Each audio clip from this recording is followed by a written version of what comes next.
L'objectif de ce micro-podcast, c'est de donner les bases pour une ventilation invasive. J'ai donc un patient intubé en extra-hospitalier chez qui on ne veut pas se poser trop de questions, pour lequel on veut le mettre au respi pour le transport jusqu'à l'hôpital. Alors d'abord, on allume le Monal. Le Monal doit toujours être branché à l'oxygène si la FiO2 est réglée à plus que 21%, parce que sinon, ça abîme le système. Donc si vous faites des tests dans votre service, ne ventilez pas à 90% des FiO2 sans l'avoir branché à oxygène, sinon vous allez abîmer le Monal. Alors lorsqu'on allume le Monal, là on vient de l'allumer, il est branché à l'oxygène, il est branché avec un filtre sur la voie expiratoire pour éviter un retour dans la machine. Sur la voie inspiratoire, il n'y en a pas besoin, et au patient, normalement, il y en a besoin, mais ici, on utilise un ballon de simulation. Donc, le premier écran est comme ceci, avec la possibilité de régler rapidement le sexe et la taille du patient. Il s'agira ici, disons, d'un homme. À chaque fois qu'on fait un changement, on doit bien valider en poussant sur le bouton rotatif. Et là, par exemple, on aura un monsieur un petit peu plus petit, de 1,70 m, quel que soit son poids. Il calcule donc son poids idéal de 66 kg et donc son volume idéal pour une ventilation protectrice. La ventilation d'urgence ici est considérée comme par défaut la ventilation en volume assisté contrôlé. Il va donc, dès qu'on le pousse, il va commencer la ventilation contrôlée et lancer un chronomètre à partir du moment où on commence la ventilation.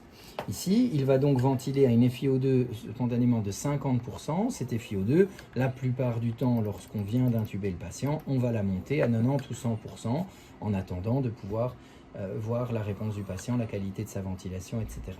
Le volume a été calculé en fonction du poids, donc a priori il est bien réglé. La fréquence a été mise par défaut à 15, mais si vous aviez un patient qui nécessite de rincer un petit peu son CO2, on peut monter la fréquence au début, par exemple à 20 ici.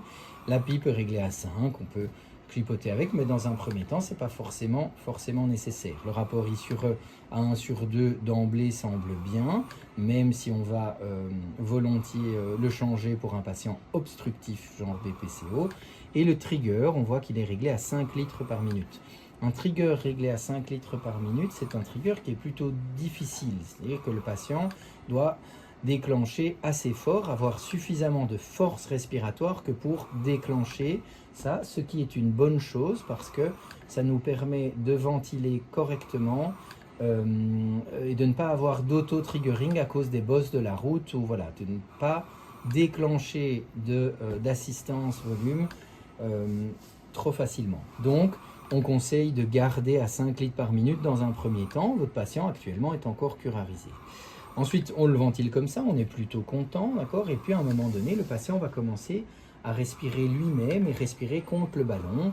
Et on va se retrouver avec un patient qui essaye de tirer ou d'expirer à côté de son truc, et donc à côté du cycle respiratoire qui pour l'instant est à 20 par minute. Il ne faut pas oublier que c'est un volume assisté contrôlé, et donc on a un volume assisté contrôlé, je dis bien, et donc ça veut dire que c'est un mode dans lequel si le patient déclenche, il reçoit un cycle de plus, il reçoit 530 ml en plus de son cycle de 20.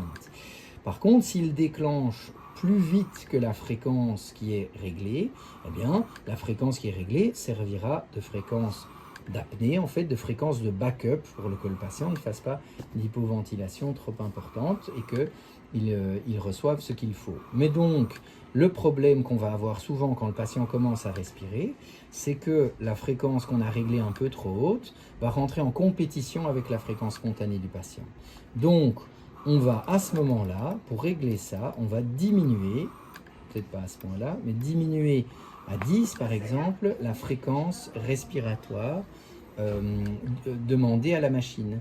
Et donc à ce moment-là, le patient, si son cycle spontané est à plus que 10 par minute, ce qui suppose un patient qui se décurarise et qui commence à pouvoir bien tirer, eh bien les choses vont bien se passer, et en fonction du cycle du patient, il va recevoir le volume tidal. Maintenant, il faut toujours bien vérifier que le volume tidal expiratoire reste bien, parce que quand il lutte contre ce qu'on essaye de lui donner, eh bien ça va assez vite diminuer.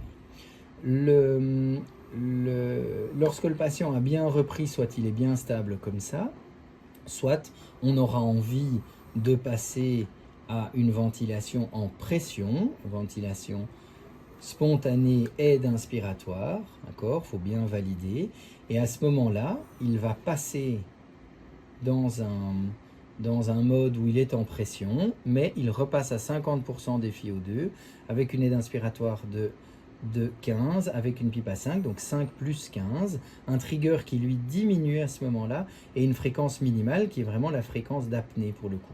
Donc attention, lors du passage d'un mode à l'autre, il n'y a pas de, il y a un changement presque complet des paramètres ventilatoires, y compris de la FiO2. Donc ça, il faut le savoir. Personnellement, je préférerais garder un patient en volume contrôle assisté plutôt que, donc en vague comme ça, plutôt que de le mettre en VSAI pour le transport par souci de facilité. Mais chacun a une expérience différente de la ventilation, des connaissances différentes. Mais l'idée de ce podcast était de donner un petit peu la base. Par contre, si on reprend les paramètres qu'on avait tout à l'heure, là il est passé à 480, donc vous voyez qu'en changeant de mode, il faut faire attention parce que tous les paramètres vont changer. Et donc, si, petite note sur le trigger, si on est en volume assisté contrôlé, ça suppose un trigger. Le trigger ici a été gardé à 3, donc vraiment prudence lors des changements de mode. Il n'est pas à 5 comme dans la ventilation d'urgence, mais il est à 3. Si on a un patient pendant un transport, il ne faut pas hésiter à se mettre à 5, parce que pendant le transport, les chocs de la route vont déclencher. Par contre, si on a un patient BPCO qui commence à se décurariser, que le transport est calme ou qu'on est dans le service des urgences, pas hésiter à descendre à 3. Si on a un patient en effort qui est en épuisement respiratoire majeur et qu'on est au calme, on peut même descendre le trigger jusqu'à 1, ou enfin voilà, 2 ou 1, ce qui va lui permettre de recevoir tout de suite, au moindre petit effort respiratoire, recevoir un volume complet. Et voilà.